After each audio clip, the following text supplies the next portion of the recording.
Thank you so much for coming.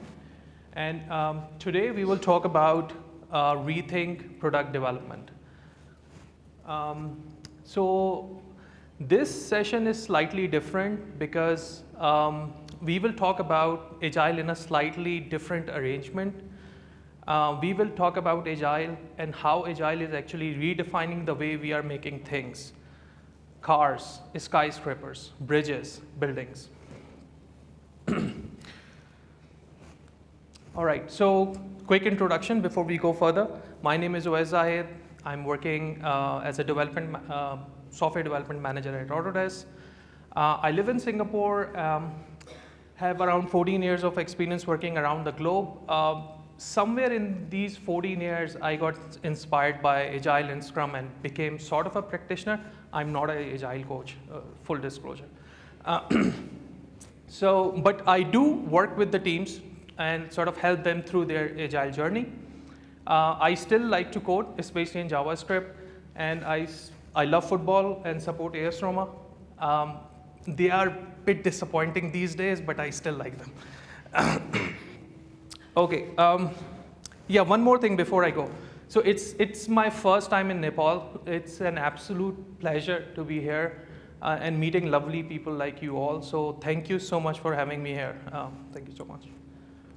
All right. So today's topic has a really interesting backstory to it. December 2016, Scrum Gathering, Portugal. I made my way through the crowd and just to find the right seat for the keynote session. And little did I know what was about to happen. A chemistry teacher came on the stage and started sharing his experience of using Scrum in the classroom setting. And that was the first time I saw someone talking about Scrum who's not the usual suspect, like the coaches and the Scrum Masters and so on. So, and more so, some of his students were also there, and they also shared their experiences. I could sense the motivation and confidence of those kids. They were loving it. And the chemistry teacher in this story is none other than Willie Wainen, and he was talking about EduScrum. And that session, ladies and gentlemen, stayed with me for a while and made me question about the versatility of Agile. So talking about versatility of Agile, this is the official, legit Agile manifesto. You can't help but notice the strong influence of software development. So I asked myself the question, like, can Agile really works outside of software development? What I saw in Porto that day, was it a case of an outlier? Or are there any other examples out there that shows that Agile actually works in other fields and industries? So I do some research and yes, we have some examples. I can give you 3 examples today. FinTech is experimenting with new technology, and to be nimble and adaptive, they are adopting Agile methodologies. Especially, for example, one of the examples I can give you is DBS, one of the top financial institutes in Asia. They have an accelerator program to experiment with cybersecurity, credit digitization, and compliance monitoring. And another example is IKEA. Everyone knows about IKEA. So IKEA's design team works closely with the customers to design the product that works for them. And then finally, third one is a new project from Airbus called AQ. This project is actually sort of disrupting the whole transportation industry. And one of their research areas is called transpose. I'm pretty psyched about that project. It's about modularizing and custom configuration of the flight cabin, fuselage, and that would be awesome for long flights. So all of these three examples have few things in common. They are all based on the very principle of Agile. Learning, collaborative, customer centricity, and embracing change. So, which is fine. Then I try to sort of ask the same question in the context of manufacturing and construction industries. Because I mean, frankly, this is why we are here. We want to talk about construction and manufacturing industry. And the reason it is important to talk about these industries is mainly because most of the things you see around you physically is one way or the other related to these two big industries. And traditionally, these industries are very sort of behind as far as if you compare with the other fields. It's sort of very rigid and traditional. The cost of change and like it is really sort of hard to reposition them. But there are other reasons today to talk about these industries. So let me put forward my case in 2 points. Point number 1, the way we are working is not sustainable. The number that you see on the screen, 30%, it is the percentage of resources on average wasted in every construction project across the world. Imagine you have $100 and you are wasting $30 from it. That is a considerable amount. And furthermore, according to EU survey of landfills, manufacturing and construction are some of the biggest contributors. So let's just pause here for a second and understand what's going on. We are wasting more and we are not reusing enough.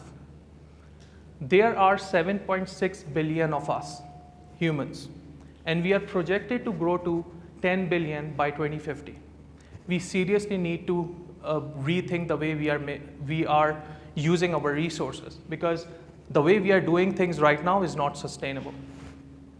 Point number 2, advancing technology will have an impact on the way we work. And this is especially true for these industries. So construction and manufacturing sectors are critical to the overall economy of your country and state. In US alone, construction is responsible for 10 million jobs. That's just direct jobs. And in Singapore, construction and manufacturing sectors constitute to about quarter of the employment distribution. So since so many people in the society are one way or the other associated to these industries, the stress or turmoil in these industries usually bubbles up to an overall economy. So in the recent times, these industries are in the midst of a lot of speculation about job cuts, downsizing, and so on. But at the same time, we see evidence of shortage of skills. In China, there will be a shortage of 3 million robotic operators by 2020, which is next year. So this is a paradox. What's going on? We have lack of opportunities, and then we have shortage of relevant skills. To understand this problem or this paradox, let's look at a couple of trends. So based on the job statistics of last 5 years, there are jobs with negative trend, which means we are hiring less number of people in these fields as compared to in the past. Fields like switchboard operators, typists, street vendors, electronics equipment assemblers, and the list goes on. But if you notice here, there is a trend. all of these jobs are operational in nature. Operational jobs are easier to automate and hence first to go. And similarly, we have jobs with positive trend. Jobs like data scientists, environmental engineers, DevOps, engineers with multidisciplinary experience. So again, there is a pattern here as well. All of these jobs need some sort of specialization, or these jobs need some interdisciplinary experience as well. And some of these jobs doesn't exist in the past, like 4 or 5 years ago. So let's just summarize. So we are facing two big challenges. First, we need to sort of reevaluate the way we are doing things, working with the resources. And the second is we need to understand the impact of technology on our work. So aside from these two big challenges, there are specific challenges when we talk about construction and manufacturing industries. So number one is urbanization. More people are moving to urban areas and cities than ever before in the history of human civilization. According to the International Organization for Migration survey, 3 million people move to cities every week. That put a lot of stress on the urban infrastructure. Second, environment. There is ever increasing pressure to take environmental aspects into account. Tougher regulations, more constraints. People are more aware of environmental and social issues. Recently, there was a campaign in Jakarta to clean up the Sitaram River. And I mean, recently, there's a public outcry on wildfire in Amazon rainforest. And it is really sad to sort of to say this thing, but that sort of fire is still sort of going on. And again, we are all part of the same ecosystem. If something goes bad in Brazil and Amazon rainforest, it will affect every one of us. Cost of change. It is costly to make changes during the development process, and the costs increase as you move further in the development process. And fourth is customer engagement. The overall process, the way these industries are sort of shaped up and using the processes is not very engaging with the customer. The feedback loop is really, really long. And then managing the afterlife, like how to manage the post-manufacturing or post-construction phase, how to manage the upgrades, how to manage the, how to monitor the after-shelf life of your products. It's difficult. And then lack of modularity, suboptimal supply chain management. So there are a lot of things going on here, and we see huge challenges ahead of us. But not everything is sad or gloomy. Our desire to actually acknowledge these problems and some commitment to find a better solution is a good start.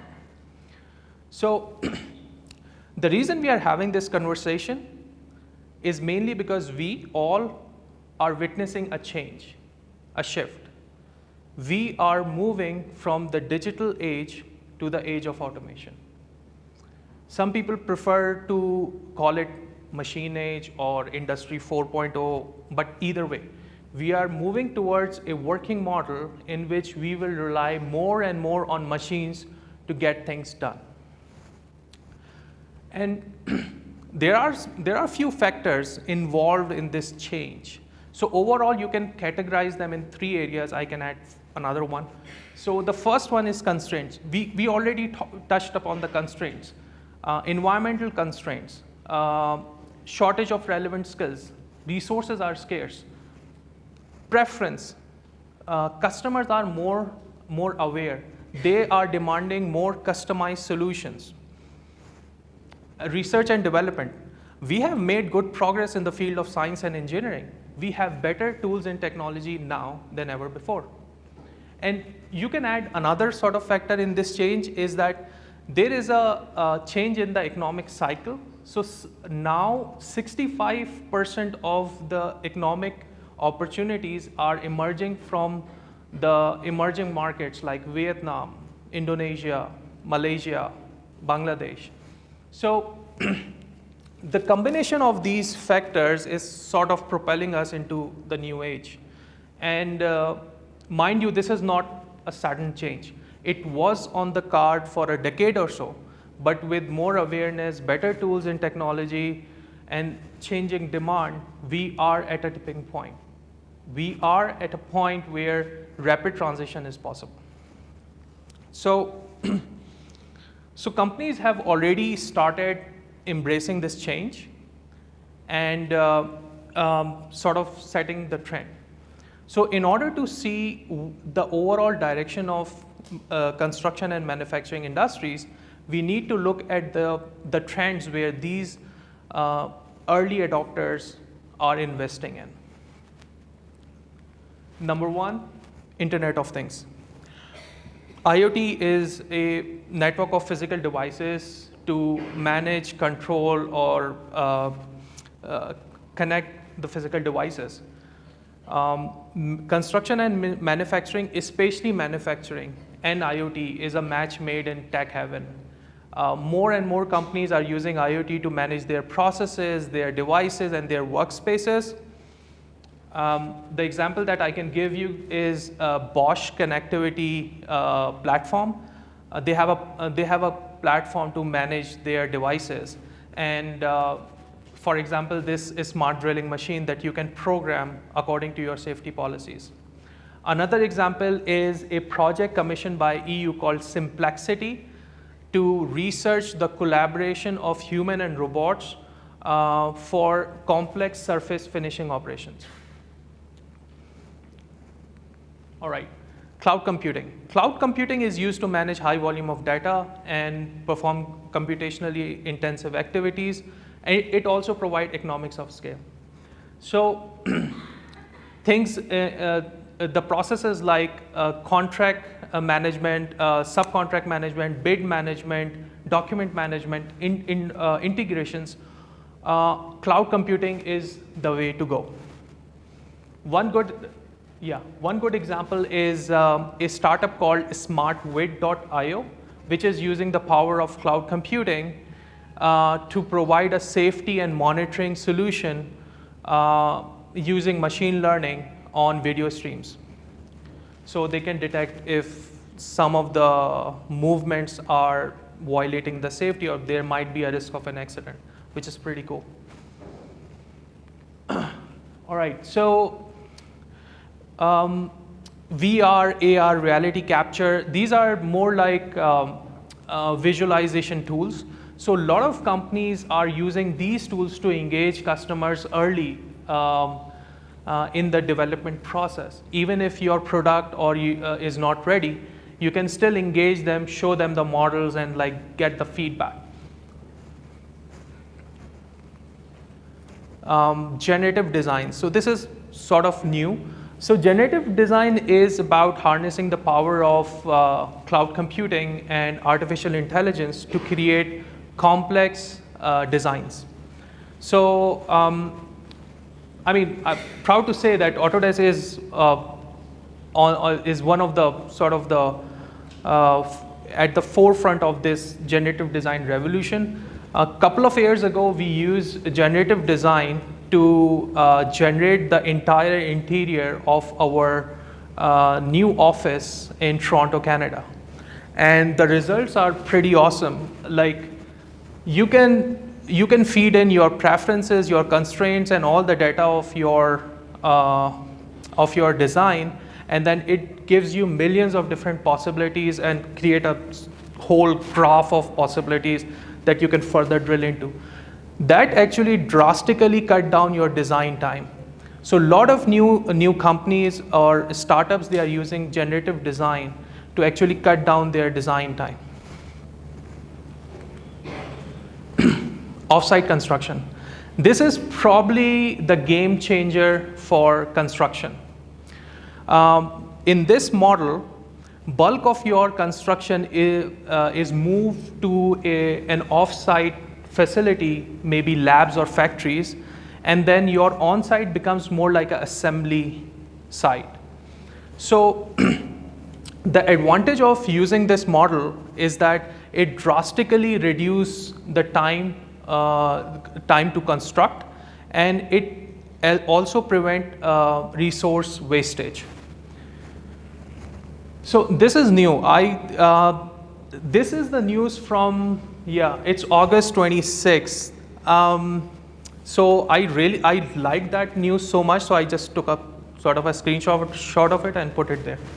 So this building was created in Oakland, California, by a startup called Factory OS. And that whole building was constructed in 10 days. 10 days. And everything is like the kitchen and everything is just there. And it's a multi-story building, 10 days. So these are the sort of the things that we are now seeing more and more. Like companies are now sort of exploring these ideas. Like it was unheard of like 4 or 5 years ago. And similarly, there are another example that I can give you is there is a Dutch design firm called Van Wijnen. They are using the same principle for their construction to manage the cost and remain really competitive in EU market. Cool. Okay, so so let's summarize what we have discussed so far. We started with talking about the versatility of Agile, and then we saw some examples. Agile is making a difference in education. It enables fintech to find solutions for the current and future problems. Design firms are using it to become more customer-centric. Then we reflected upon the challenges construction and manufacturing industries in particular are facing. Challenges are translating into new opportunities. We looked at the opportunities. Coming with the influx of technology and people opening up to new possibilities like IoT, cloud computing, generative design, off-site construction.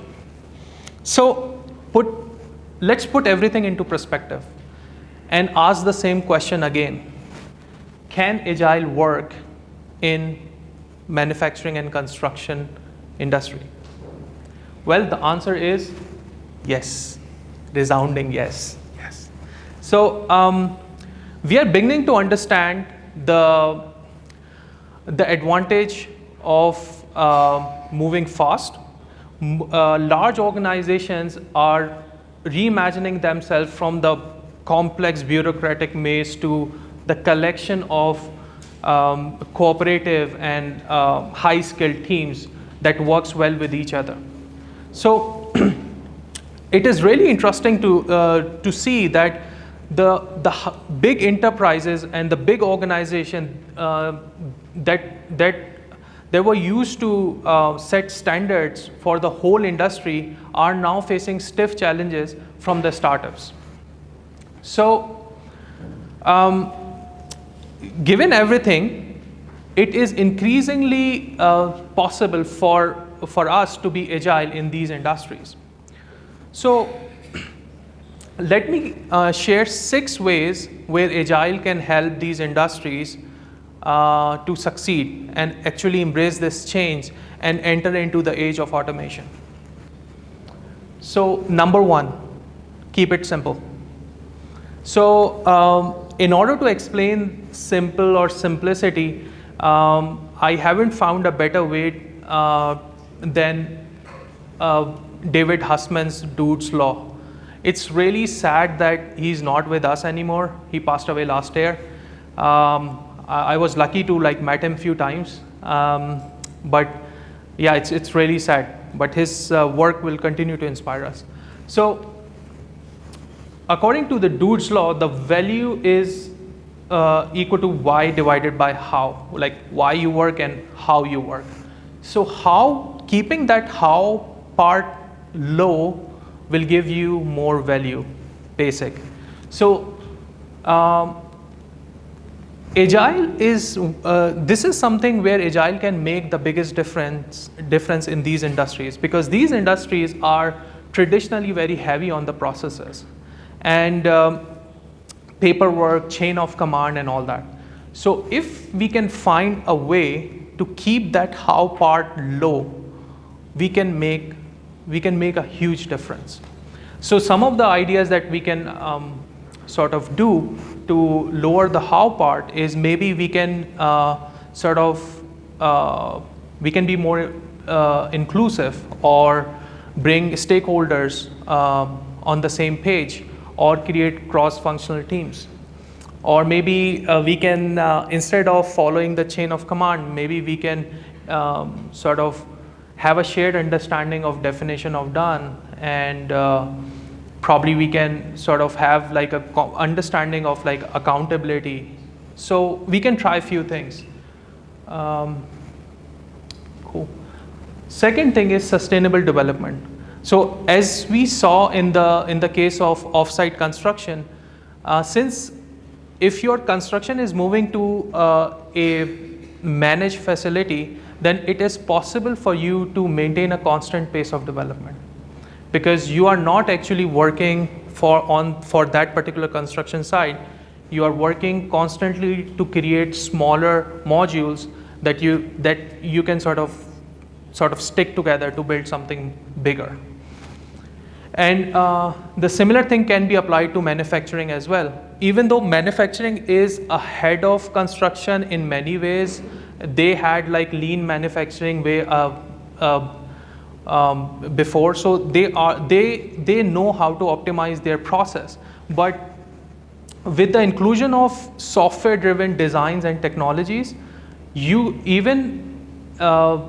manufacturing companies, they can focus on the development part, where they need to sort of create some prototypes, and using that they can sort of it can be more sustainable. Continuous delivery. So we can set up a continuous delivery as well. The artifacts may vary. For example, like in first few iterations, you can share the design files, or maybe some rapid prototypes that you can throw away prototypes. And then later on, those artifacts can become more tangible.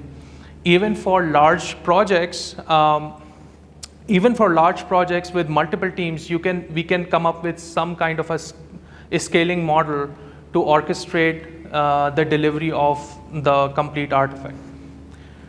So the example of this, which is some people are already sort of trying this idea in the construction and manufacturing phase, is this is the real picture.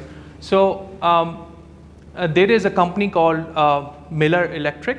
So what they do is, as soon as you start your development, they also start the setting up the electric prefab panels, and both of these development, the development of the infrastructure and your electrical structure of the whole site, goes hand in hand.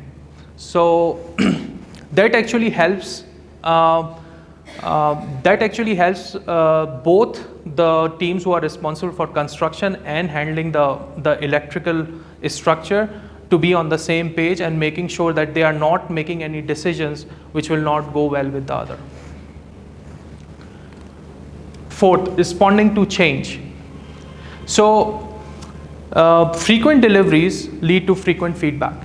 So you can, once you start delivering something, you will get feedback, and then you can respond to change. The biggest advantage that you will get from it is that major defects or design changes can be handled early in the development process.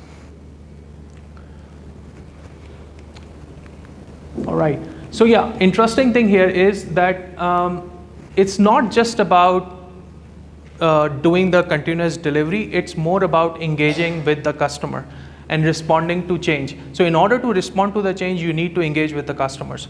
So companies are now trying different ways to be more engaging. It's not just limited to just VRs and the ARs and sharing the design files. They are trying to be more open. They are sharing data, they are sharing the workspace, and they are sharing resources as well. So one of the examples is that Autodesk has a workshop in San Francisco, in Shanghai, and in Singapore, where people from various backgrounds can come and collaborate. Like if you're a scientist, you are an engineer or artist or architect, you can come there and develop something. And this is the picture a few days ago I took from one of the workshops in Singapore. So there are a bunch of enthusiasts. They are working together to create a robot for a Make a Fair event. And they sort of self-organize themselves, and they choose Scrum as a sort of a model for them to manage their work. So as you can see, like they have like some sticky notes there. So the interesting point here is that nobody is actually enforcing them to use Scrum or Agile. It's something that people are finding it easy to actually use it, and sort of trying to imagine a thing as a sort of a building block rather than one waterfall model. So which is pretty sort of encouraging to see, because this is normal for us when we are developing software. But if you are developing a robot, this is new. All right, technical excellence. We can enforce definition of done, potential shippable product standards to sort of make sure the quality is high, and we have better testing and testing tools now to actually identify and rectify the problems early. We have simulation tools like flow simulation, stress simulation, wind simulation. So there are a lot of things that you can do now in a design space, in a software, where like in the past you need to sort of go and actually test it in the physical facility. So it's much more easier to enforce these things and create sort of a pipeline that actually, if you are making a change in your design, you are running all these simulations to making sure that it is not violating any of the constraints. All right, working together, probably last but not the least, Scrum enables you to sort of form a team based on like different skill sets or disciplines. So it gives you kind of that flexibility. It brings back to this point where like some people sort of come together and like they decided that they want to create a robot for a Maker Faire event. So some of them were software engineers, some of them were mechanical engineers or electrical engineers. So yeah, Scrum actually allows you to sort of create these cross-functional teams and bring people together, and so that it's easier to communicate with each other. All right, so there you have it, like 6 ways where Agile can make a difference or probably be really crucial in these industries. So, which is fine, but now let's go down to the business. We know that Agile is important for these industries, but now the question is, what's in it for us, you and me, like Agile enthusiasts or practitioners? Like how we can contribute if in this sort of a wave of change. So in order to understand this thing, I have a really simple model that, and there are three main entities in this model: high-skilled workers, tools and technologies, and investor and stakeholder. So these three entities have a two-way relationship with each other. Investor, stakeholder, your high-skilled workers work for a company or an investor and they get paid for it. Skilled workers develop the tools and they use it, so it's a two-way relationship, and it's a two-way relationship here as well. The investors or companies acquire the tools and technology, and they also commission to make new ones as well. So in order for your company to be successful, these three relationships need to be really, really strong. The stronger these relationships are, the better your company will be to sort of take the benefit of the age of automation and the new wave which is coming. And then we have some other aspects that actually have either a positive or negative impact on these relationships. Let's talk about the government first. So your policies will determine probably what type of tools and technologies you can acquire and you can use, and what sort of education policies you have in your country to actually develop a good pool of high-skilled workers. And same is like what sort of subsidies or incentives are there for the stakeholders to invest. And then you have experts, institutes like your education institutes, like how they can sort of make sure that you have a good sort of a pool of high-skilled workers and entrepreneurs. So if you look at these things and sort of from the agile practitioner point of view, probably this is where we can make the difference as an expert and as a community.